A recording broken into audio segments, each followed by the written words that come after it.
I remember my grandmother, who died when I was 11 years old. She visited me in a dream, and she said, Ashley, the family is about to experience something, and it's going to shake your lives. But don't be afraid, okay? And I remember waking up from that dream like shaking because it felt so real. That was my grandmother, my first time, like her visiting me. She died when I was 11 years old. And I remember I told my mom and my aunt was like, what do you mean? What does that mean? I said, I don't know, but it felt so real. And Hurricane Katrina happened. And I remember my aunt calling and she was like, do you remember that dream you had? And grandma said something was going to shake the family lives, but don't worry, it's going to work for your good. And I was like, oh my God. And that's what we felt that was symbolic of.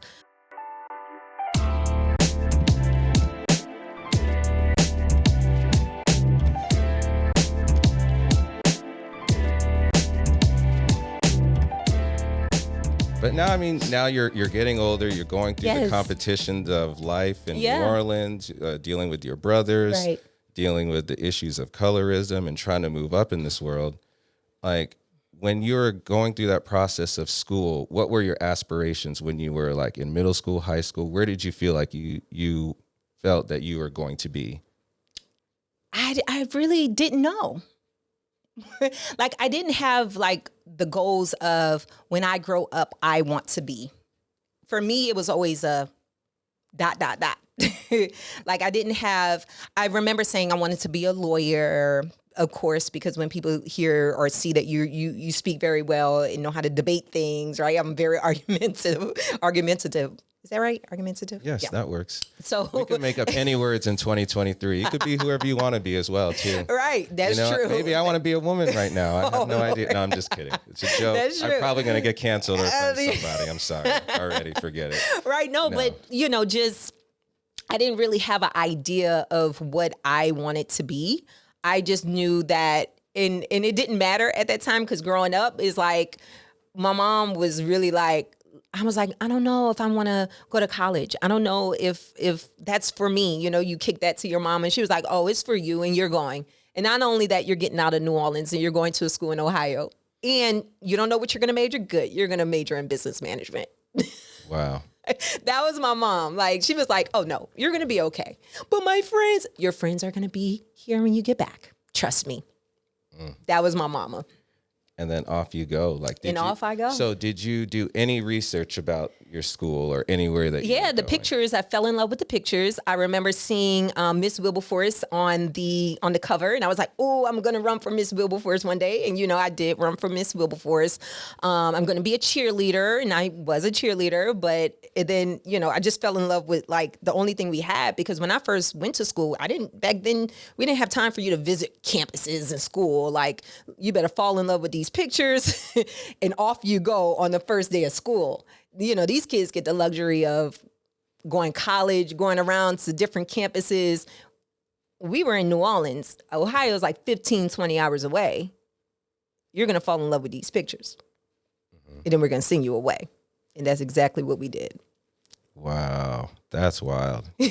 So even in that process, now did you fly or did you drive? We drove. We drove, yeah. So what was that drive like, and what was going through your mind? Like, oh my gosh, I'm actually going to pull up to this school and this is going to be my new home. And I was then scared. Did you have any foresight? Is like, okay, when I get there, I want to do this and I want to be a part of this, or were you just taking it day by day, one at a time? Yeah, so like I said, like just looking at the catalog, we drove. I was scared. My oldest brother had a daughter when I was 11 years old. So she's like my little sister, Deja, and she was with me. And I feel that her presence just always represented how courageous I had to be, because she always looked up to me in everything that I did. So I'm just like, even if I'm scared, I have to do this for my niece. Like, my niece has to see an example of someone who's going to go before her and do it. So that's what I always did. Like, I was just like, I had to be brave. I had to go. We pulled up to the campus. I was like, oh my goodness, like, we're in the country.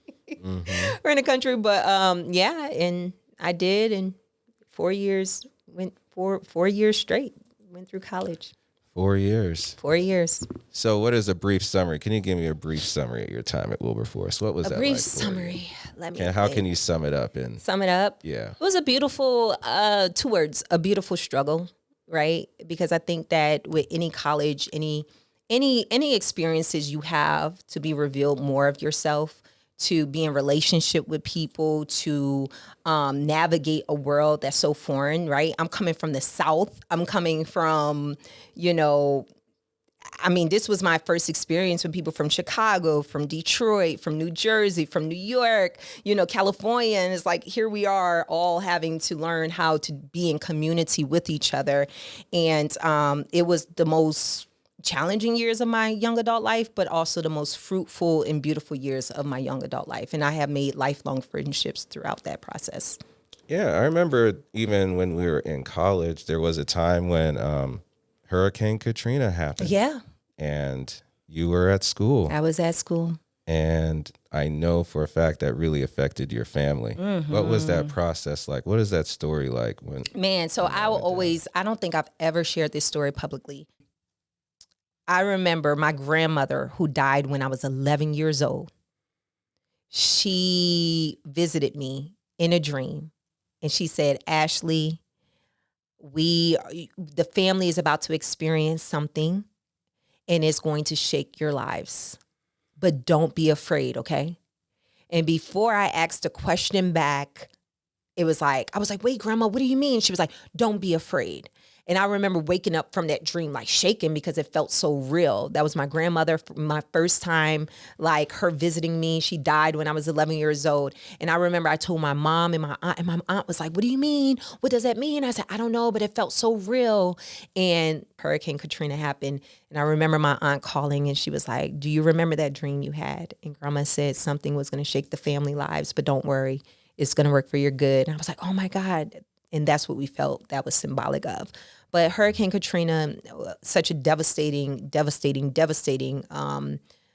time in my family's life. But I believe that it worked for the good. My family was able to get out, evacuate. They were able to relocate to different parts of the world. And, it worked for our good.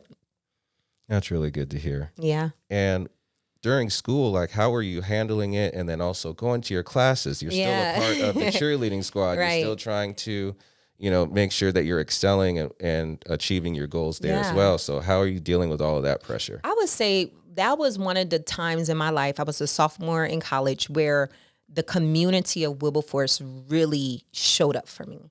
And they really wrapped their arms around me, and they really loved me. And automatically, I wanted to go home. I wanted to be with my family. I wanted to be with my mom, my brothers, my dad. And I remember my mom saying that the best place for you to be is at school. And mind you, I just left a week before school started, or maybe 2 weeks before school started, because Hurricane Katrina was at the end of the month in 2005. But I just remember my mom saying, the best place for you to be is at school.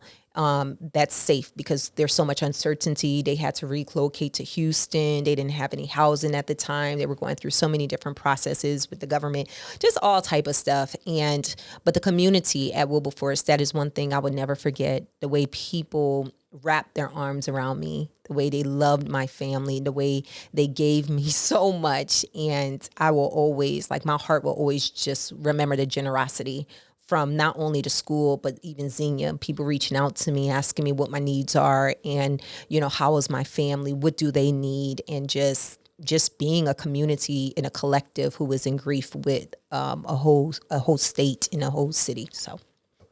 After college, I know that you traveled a bit. How was the transition of stepping into this new phase of womanhood? What happened after Wilberforce? So after Wilberforce, it was in 2008. That's when the economy just went to trash.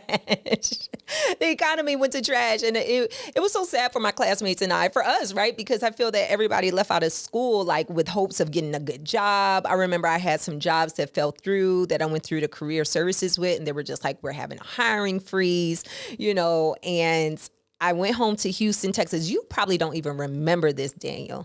I went home to my new home in Houston, Texas. And I remember you called me like, "Hey man, what are you?" I'm not going to emulate you. What did I say? Go You're ahead, like, "Hey please. man, what are you doing, man?" And I was like, I don't know. Like all the jobs that I had fell through because of the economy. In 2008, they're doing hiring freezes. All their entry level programs just fell through. And you was like, well, get back into school. I'm going back to school. You just need to get your master's degree. This is a great time. Do you remember having that conversation with me? I vaguely remember, but please go on. Now it's starting to come back to me. So you and I were on the phone, and it's crazy because I can remember so many different times in my life just having a conversation with you when I'm in transition and you're like, this is what you need to do, or encouraging me and reminding me of who I am and what I'm capable of. You may not even know that has been what you represented in my life, but I'm letting you know. And I just want to let you know that I appreciate that, because we have one of those friendships where we don't have to talk all the time, but through so many different transitions in our lives, you have always just been a source of motivation and encouragement and inspiration to me. And I remember I was just, 21, 22, like, I don't know what I'm going to do with the rest of my life. Yeah. You're like, get back in school. But you try to tell me about your school that you were going to, about the master's program. And I was like, nah, that really doesn't work for me. But I see a school up in San Francisco, Academy of Art University. Yeah, and I remember now it's all coming back. Now it's all starting to come back to me. Yeah, for sure. Right. Wow, that's wild. And that's why you did move up there. I did move to San Francisco, and you were in Los Angeles, correct? Yes, yeah. Yep. So our campus, we had a southern campus. So that's where we spent time. But our graduation was up north. Up north in San Francisco. So, and we saw each other, I feel like, a couple of times when I was in California. Yeah, for sure. Yeah, absolutely. we stayed in touch. Yeah. But so I went to Academy of Art. Now that represented a season of my life where I was just really trying to figure the thing out. You know what I'm saying? Like, it was less about school, even though school that was an expensive lesson, but it was more about, hey, who are you? What do you want to do? Just trying to figure the thing out. And again, I was young, my young 20 something years old, and trying to figure things out. And that was my Eden. That's what I called San Francisco. It was my Eden on earth, a place where I grew close to God. That is amazing. It was a good time over there in San Francisco, especially seeing how you were thriving, even being on your own, because now you're far away from family. Further. Yeah. So how was that, just being on your own, experiencing a city like that? Yeah. I mean, now it's like San Francisco is a completely different place. It's a different place. I went back probably last year, a year and a half ago with my husband and my daughter. And I was just like, wow, it was a full circle moment for me just being back there. But it's such a different place from when I was there back in, I don't even know the dates, 2009, 2010. Yeah, 2009, 2010. And it was a beautiful time I had there. And it was hard, if I'm honest, because that's a place where I wasn't around family. I wasn't even around friends. I was out there by myself, trying to figure out who I am and what I wanted with my life. And what did you learn at that time? I learned that it was a full circle moment for me because I went to school for media communications and I wanted to be a reporter, right? Back to the speaking, like, oh, I can use my voice for being a news reporter. And everybody was like, yeah, you can be the next Oprah. And I was like, maybe I can be a newscaster or a sportscaster, because again, basketball. And I was like, I can do all this sports stuff, or I can be a newscaster. And or fashion. Fashion was another thing I wanted to do. I wanted to, be the girl on the red carpet that's asking you about all of your different style and things of that nature. But I remember I was coming back from New York. I got an opportunity to cover New York Fashion Week in New York. For my program, on behalf of my program, I was selected. And I remember coming back from New York, and it was like a few months before I was graduating that year. And I was like, nah, that's not it either. I do not want to use my voice for being a reporter or fashion reporting or sports reporting. I want to use my voice to empower people and encourage people. I don't know what that looks like, but I know that that's the path I'm supposed to be on. So did you figure that out when you went to Africa? I feel like you pulled a Chappelle here. What's happening? It was one of those moments. But yeah, I moved overseas. I was like, I need to get away. And I moved overseas for 3 years. And during that time, I was living in Ireland. I was living in Dublin, Ireland. And I spent some time. I did go to Cape Town, South Africa. I spent a month. It was just a month there, but it impacted my life as well. I spent some time in London. I went to Spain. Like I had an eat, love, and pray moment. Like I need to find myself. But I was writing. During that time, and that's where both of my books. I wrote both of my books through that experience. So, I mean, what was the daily life like? Like, how did you wake up? Where were you going? Where were you spending time? Like, what did you learn about the culture in Africa compared to what was actually happening here in America? 'Cause you had that kind of life. Now you're living in a completely different place. Countries, yeah. So I was living in, even Ireland, right? Like just living there and just picking up on the vernaculars, like learning that what we say over here is different from what people say in different countries. And I just really, that experience for me, traveling and living overseas those years taught me that like life is bigger than what we think it is in the States. Our issues, our political struggles, our religions, whatever the case may be, just having that experience and living overseas taught me just how big life in the world is. And I feel like I always learn a lot about myself, but I think what I learned about myself, like and through that experience of travel, is just understanding that I'm even bigger than what I perceive myself to be as this Ashley Joy from New Orleans, or this, girl who went to Wilberforce, or whatever the case may be. Like there was so much of a world that I can tap into that I would not have been able to tap into if I didn't travel.